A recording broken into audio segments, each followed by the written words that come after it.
Hey, what's going on, y'all? Yeah, I know I look a little silly. I look like I'm about to do something crazy, which I am, but just give me a second to kind of introduce it.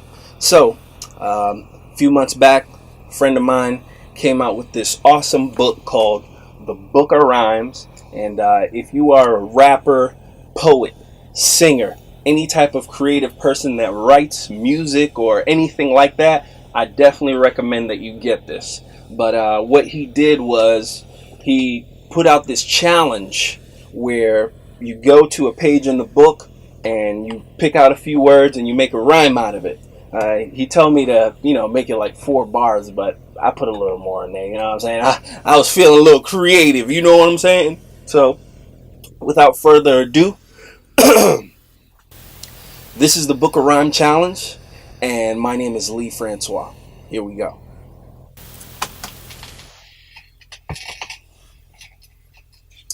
It's my little soundtrack back there. You know what I'm saying? I had a lot going on in my mind, and I wanted to put it to a beat because it sounded kind of crazy without the beat. But here we go. Just listen. Okay, this rhyme here is all about my babe. Chocolate skin, tall and slim with the braids. Don't know who she is? Then check out my page, cause I swear she ain't vague. Nope, love don't fade. Even when she mad and throwing me shade, her smile patch me up just like a band-aid. Me give her up? Whoa, I don't trade. Nah, we don't do that over here. Back in the days when I was young and dumb and so full of rage, women left and right, sure I did slay. Should've focused on them books to earn some better grades, but your boy was trying to be swayed. Back to the page, ain't nobody trying to hear about your old age. Instead, this rhyme was written to persuade all my black men who swear they top grade. Need to check yourself and remove the masquerade. Women of color everywhere in uprage, cause most of y'all dudes need to grow and act your age. Fatherless children on welfare aid, but you the man in your hood, save the accolades. We got a whole generation of milk-fed babes who looking for solid food and a man unafraid. But who am I? My name ain't Honest Abe. Let me calm down and head back into my cage. It's Lee Francois, Book of Rhymes Challenge. I'm not a rapper, a poet, an activist, or nothing, man. I'm just a guy who's letting his light shine. Here we go. Hey, what's going on, guys? It's Lee Francois from Francois Graphics, one of the only places in Boston where you can get your photo, video, websites, graphics done all under one roof. I am so excited to bring you episode number 4. By the way, Happy New Year. I know I kind of missed out on that, but it's all good. We're still in January, and we're still trucking along. So, here we go. Alright, so first things first, I know before this started, you've seen the Book of Rhymes Challenge video that I did and submitted to my good friend Romane Armand, who I'm going to be speaking to at the end of this episode. So stay tuned. He's going to have some great wisdom, golden nuggets for you entrepreneurs and other folks who just love positive stuff. Alright. Second thing I want to talk about, the Skit Kid series. I know you don't know what that is yet, but I'm going to tell you. So just recently I released my first skit, which is the Lego skit. I'm pretty sure you've all probably seen it by now, because it's just been, wildly getting views and people just been commenting. But Skit Kid. So the kid is obviously my son, and skits, we make skits. So what I've done is I've kind of created this storyline, and I kind of want to develop that over time, and also just have fun with my son. You know what I'm saying? Finding different ways to be creative with him, not always playing video games and watching TV or whatever. We're just trying to do something cool. So look out for that. I'll be releasing those soon, periodically, so look out for those. Next thing I want to talk about, Red Chair Stories. Now I know you guys seen the teaser already, and in the teaser I sang a song and I talked about how we all have superpowers. Yes, we Absolutely do. But I wanted to just share with you a little bit more about my story and why it was important for me to do the red chair story. So, a little bit about me. Grew up single family home. Mom raised us, and life went on, and I ran into my challenges after I moved out and started living on my own. When I ran into those challenges, just my luck, I happened to end up being incarcerated. And that incarceration, it definitely took a toll on me, on my soul, on my family, friends, loved ones, business career, everything. I was really depressed and wasn't in a good space whatsoever. However, that is when God actually comes in and does his best work, is when you are weak. So at my weakest, lowest point, that's when God came in and he resuscitated me. And I found him again, found myself again, and here I am. I wanted to do that red chair story to help out the organization that I'm a part of, MCOI, and they do wonderful, great work for men who are returning from incarceration and young people who are at risk of going to incarceration. I've gone to DYSs and a few other events where I've had to speak to, young people and just kind of steer them in the right direction just by sharing my story. And it's very important, man. This episode is all about sharing your story, letting your light shine so that others can be encouraged, because there are other people who are, in the same predicament that I was in right now. And if they see this video, awesome, because this video is going to be the video that encouraged them, because I was there, and I'm here to tell you that, that is not the end all say all for you. There is life at the end of that tunnel, and if you stick in there, you will get there. Alright? Snowmageddon! So, just a few days ago, we had the first snow of Boston. We had something crazy like 10 to 12 inches of snow, and it was, it was crazy for the first time, in the winter. However, it wasn't the most we've had. However, we did have some record-breaking cold days before that and following that. So, that was serious. But during that Snowmageddon, I actually went out. Yeah, I went out. It was very crazy. I didn't listen to, the wife who was telling me, hey, don't go out there, it's very dangerous.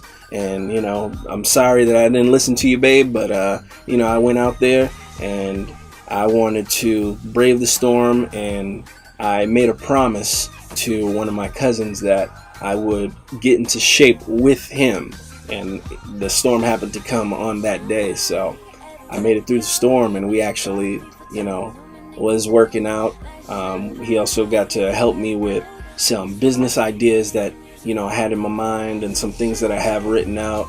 Have actually helped me construct those a lot better, and it was just a really good time of bonding and fellowship. And I think that a lot of men should do that more often, because we're too busy tearing each other down when we should be building each other up. Pretty sure you heard that before, but guess what? I'm saying it now. Some of the goals that I have this year are to get physically fit. Something that you guys have already seen, which is learn CGI. CGI just means computer generated, graphics, interface, whatever you want to call it, images.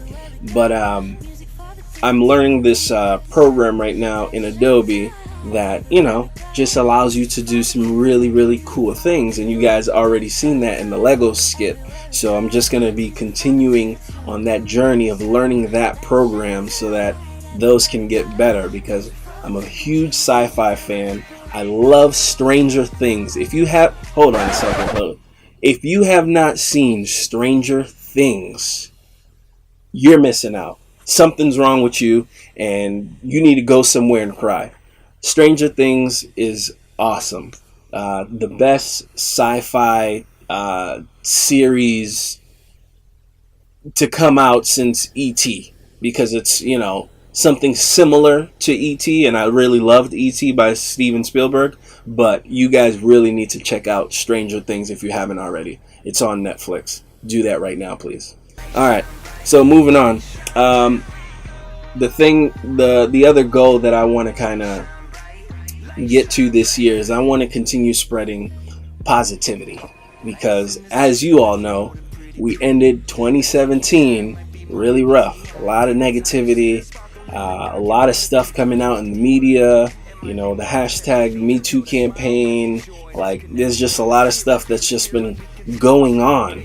So I feel like we need to spread positivity, man, and start right now. You know what I'm saying? Oprah Winfrey, she just gave this remarkable speech, and it was pretty awesome. So I'm going to play a small clip from that here.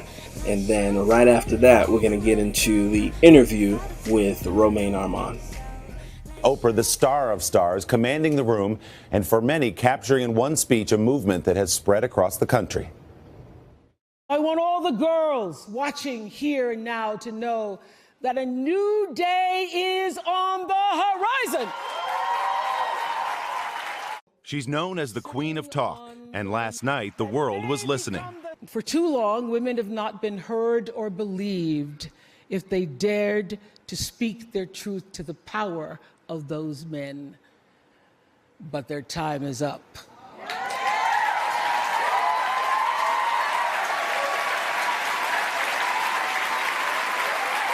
Their time is up. Winfrey's comments earning several standing ovations. The all-star crowd captivated by her poignant message of female empowerment. It's here with every woman who chooses to say, "Me too." And every man who chooses to listen. What did you think of Oprah's speech tonight? Oprah's words resonating well after the show wrapped, especially for Me Too founder Tarana Burke, who spoke with Al. Hearing her say Me Too really was so full circle for me. It was the most amazing moment. Reese Witherspoon, who introduced Oprah, tweeting, "I will now officially divide time like this. Everything that happened before Oprah's speech, everything that will happen after." All right, so folks, here's what you all been waiting for. I am on the phone with my friend Romane, who is the author of the Book of Rhymes. He's also the Guinness World Record holder of the longest freestyle rap. If you haven't seen it, please go check it out. Google it. I seen it. It was awesome. Romane looked tired, and he's here right now. He's about to tell you all about it. So Romane, say what's up to the people and tell them a little bit about yourself. Oh, what up, brethren? Hey, it's Romane Armand. Thank you for that amazing introduction, and I'm happy to be here on the podcast. Is it podcast? Yeah, vlog podcast. Vlog Yeah, podcast. they cousins. They related. Yeah. No. Yeah. So, how long ago did you quit your job, and why did you quit your job? Alright, so which time are we talking? So, I officially walked away from corporate. I consider it the second time that I left corporate was in 2018. Excuse me, in 2014. So 2014, I left my job at Walmart corporate headquarters as a senior financial planner, and after being with the company almost 7 years, I was actually a few months away from being fully vested, and just walked away from a big bag to pursue my passions. Really light that fire. I already had a fire in me, but I really wanted to, pursue my calling. Really, it's my life's purpose. is connected to what I'm doing right now. And my purpose statement that I developed is happiness through creating things that help people. And so that's what I do every day, or seek to do every day. That is amazing. Man, if I would have held a position like that at Walmart, it would have been really tough for me to walk away. But like you, I am on the same journey, entrepreneur, and I know what it feels like to walk away from a job and just be completely dependent on yourself. So big kudos to you, man. Absolutely. Appreciate it. It's and when I say that, which time were you referring to? I thought I only had to take one leap of faith, but I'm learning that there's multiple leaps that you'll have to take before you make it to that destination. So at first, I kind of put my foot in the water and took an education leave of absence and went to study documentary filmmaking, and was out doing what I loved for a year, and then ran out of money, so went back to corporate. Lasted maybe 4 months, because I noticed that it came to a point where I just wasn't paying attention in meetings anymore. I'm writing scripts, I'm writing rhymes. Like, it almost felt like high school again, where this is boring to me. I gotta be here, but let me do something that somewhat interests me while I'm here. Yeah. You know what I mean? Yeah. So I just have to be here, but this is not where I want to be. Wow. That's amazing, man. That actually leads right into the next question. What do you love about entrepreneurship? Oh, I love this game. Like, this is a gladiator's game. Yeah. You know? I'd say what I was doing before was maybe like pugilism. It was boxing. You're using one weapon, really, your hands. With entrepreneurship, it is MMA. You gotta use everything: knee, elbows, chin, your forehead, and because you are every department in the beginning. Yeah. You know what I mean? Yeah, so you have to be very versed. Your ground game may not be the best. For some people that could be marketing. Maybe they're not the best marketers. But you have to do be okay, decent enough at it to push forward. Yeah. You know what I mean? Yeah, definitely. Yeah, I know what that fight's like, man. That is insane. We're a little bit crazy, right? We're off, right, to choose this life. Yep. But it's a lot of game. But to answer your question seriously, I love just the idea of creating something that can also create opportunities for others. When I'm working in corporate, like I had made it. I had reached the Haitian American dream. You know what I mean?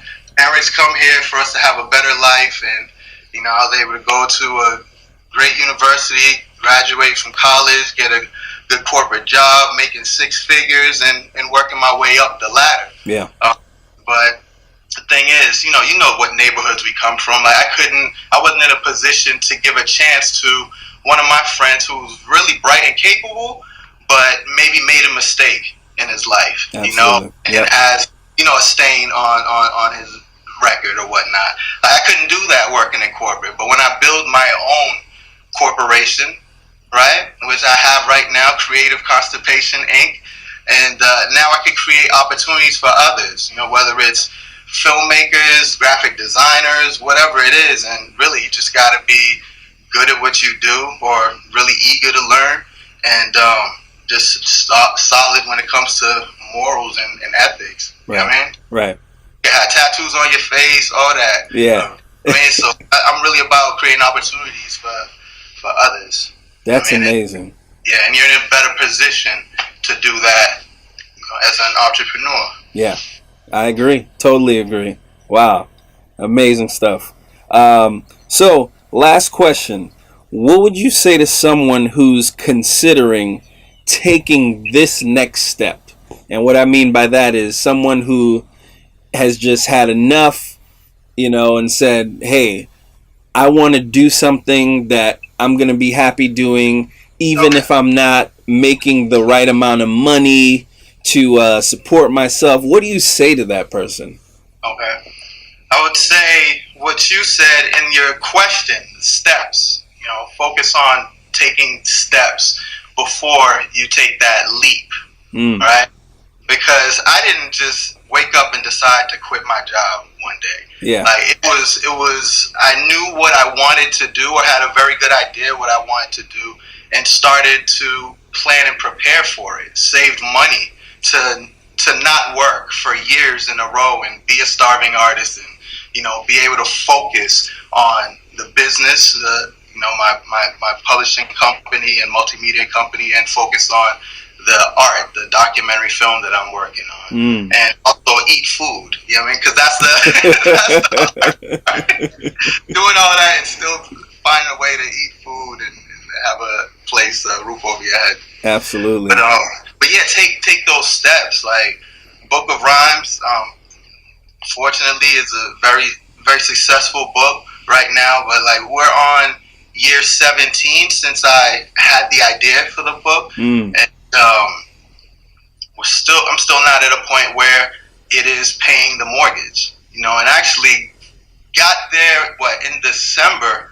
Finally reached a month where in book sales it could pay the mortgage, but then the county decided to increase the county tax, and now my mortgage is up, and so it's no longer able to pay the mortgage. That's just the entrepreneurial journey. Yeah, absolutely. There's ups and downs, peaks and valleys, twists and turns, but again, I love this game, and what I would say to people in the audience that want to move closer towards that spark, whatever that spark is, they want to move closer to that spark. I say keep taking steps towards it, and then at some point you'll know when you got to take that leap. Yeah. And for me, I knew, and I'm talking about the time when I left Walmart for good. I knew when I could no longer think about anything else. It's like it was calling me. Yeah. My calling was calling me, and I could no longer ignore that voice. So it was just time to go. Wow. Amazing words.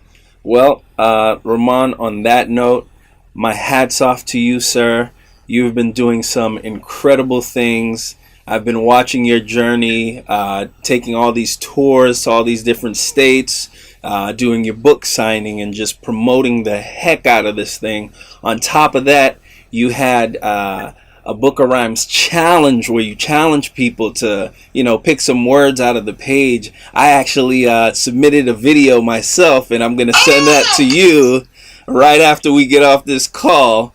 But let the people know where they can buy the book and how they can contact you. All right. So Book of Rhymes, the laxative for creative constipation, is available at all fine retailers online. So it's available at walmart.com, barnesandnoble.com, amazon.com, of course. And soon will be available at bookofrhymes.com. Probably, do some signed copies. Matter of fact, your listeners, if you want to do a contest and pick out 3 lucky listeners, I'll get them some signed copies. All right. Bet, man. Cool. Nice little surprise. Cool. All right, Romane, that's that time, man. Thank you so much. Yeah. My pleasure, Lee. All right. Peace. Be blessed, man. All right. Well, that's all I got for you guys today. Lee Francois signing out, episode number 4 of Behind the Lens. If this is your first time here, make sure you like, subscribe, follow, all those things. Alright, just continue to watch, continue to share, continue to spread positivity, and most of all, love God. Put God first. One of those, or both of them, whatever. But I'm signing out. Peace.